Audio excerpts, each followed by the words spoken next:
Yesterday, Lebanese security forces fired tear gas at hundreds of protesters, mostly retired members of the security forces who had gathered near government buildings in Beirut in anger over worsening economic conditions. Crowd yesterday gathered in the streets of central Beirut carrying Lebanon's tricolor or flags bearing the logos of security forces.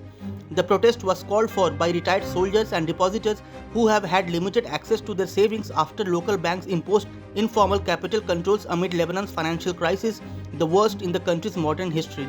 They were outraged at the worsening value of state pensions being paid in the local currency. The Lebanese pound has lost more than 98% of its value against the US dollar since 2019. Some of the men even tried to cross one of the checkpoints leading to a government building, prompting security forces to fire tear gas to keep them back. One soldier was seen treating a young boy who was affected by the tear gas. There was no immediate statement from the Lebanese army. The protesters, demanding better pay, hurled stones at the officers protecting the government headquarters and repeatedly tried to break through the fence. Several people were reported to be suffering breathing problems from the tear gas. Lebanon's economic meltdown began in 2019 after decades of profligate spending and alleged corruption.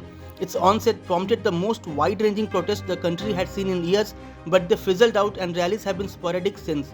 The country's top financial and political leaders have allowed the crisis to fester, with the Lebanese pound hitting an all-time low of 140,000 to the US dollar on Tuesday before an intervention by the country's central bank. Lebanon's army troops and members of the security forces are receiving salary support in US dollars from the United States and Qatar for the first time.